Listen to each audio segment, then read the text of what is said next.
Bismillahirrahmanirrahim. Assalamu alaikum. Today is the 332nd day of the continued brutalization of innocent people in the Indian-occupied Jammu and Kashmir, latest images of which were flashed across the world yesterday, depicting the level of callousness and inhumanity of the Indian occupation forces. The heart-wrenching picture of the 3-year-old boy in Sopore yesterday will forever remain seared in the imagination of all those who believe in humanity, human rights, and fundamental freedoms. India cannot wash away the truth by fake news and turning its propaganda machinery faster.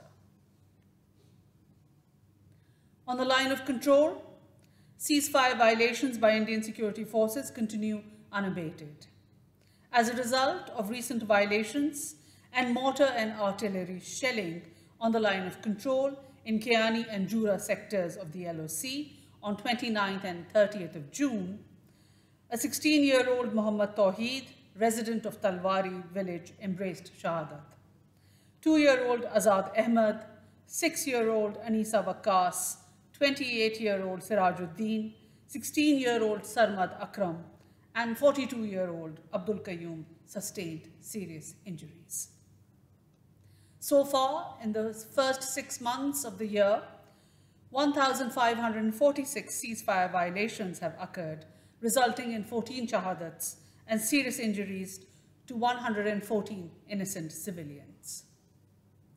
Pakistan has categorically rejected the grant of domicile certificates in Indian-occupied Jammu and Kashmir by Indian authorities to reportedly 25,000 Indian nationals. The Kashmiri people have also rejected the bogus domicile certificates. These certificates issued to non-Kashmiris, including among others, Indian government officials, under the Jammu and Kashmir Grant of Domicile Certificate Procedure 2020, are illegal, void, and in complete violation of the relevant UN Security Council resolutions and international law, including the 4th Geneva Convention. This latest action is a vindication of Pakistan's consistent stance that the major intention behind the Indian government's illegal and unilateral action of 5th August 2019 was to change the demographic structure of the Indian-occupied Jammu and Kashmir and turn Kashmiris into a minority in their own land. This has long been a part of the RSS BJP's Hindutva agenda.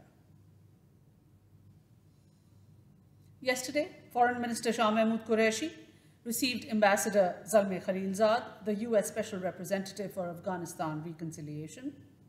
Ambassador Khalilzad's visit to Pakistan was part of his regular engagement for consultations and exchange of views on the Afghan peace and reconciliation process.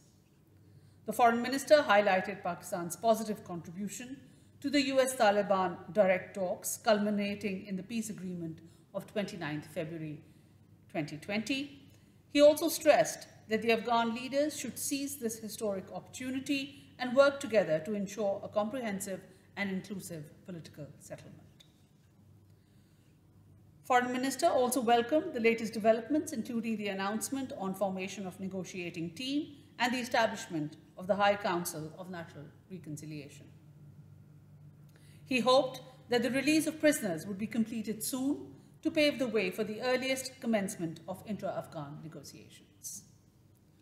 The Foreign Minister reiterated Pakistan's commitment to continue working with regional and international partners to support efforts for a peaceful, stable, and prosperous Afghanistan.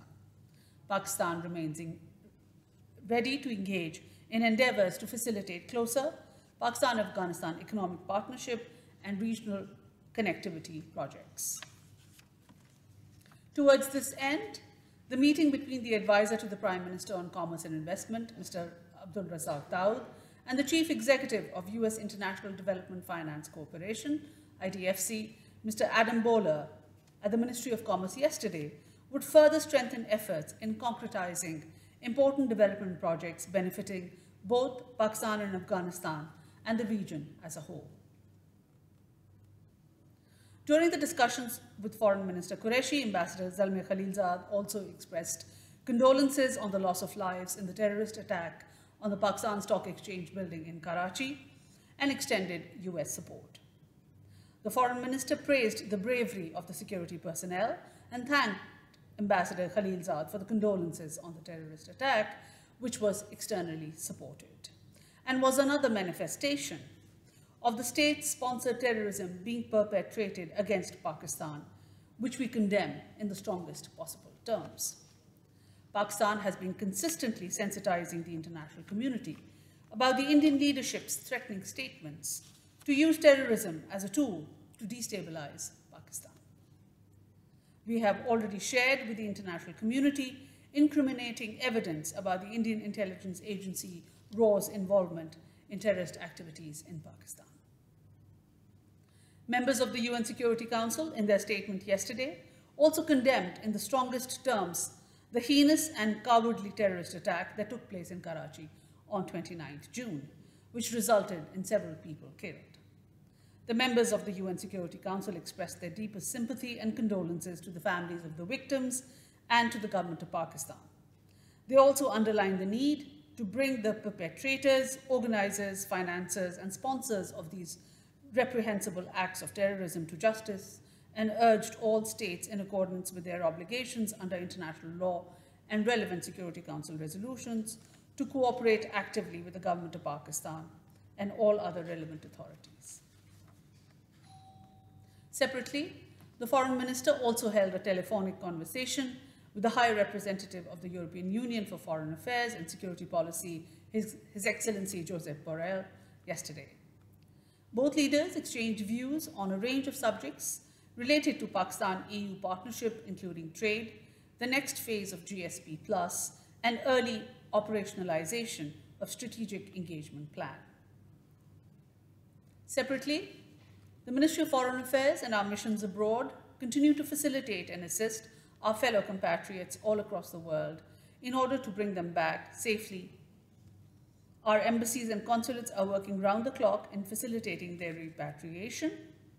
In the past few days, 257 Pakistanis were repatriated from Malaysia, Cambodia, Singapore, and Brunei.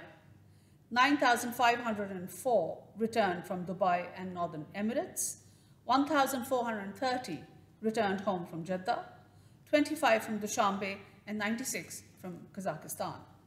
So far, 113,154 Pakistani nationals have been repatriated from different parts of the world. We thank all the governments of these countries for their cooperation in facilitation the smooth repatriation of our nationals. Thank you so much.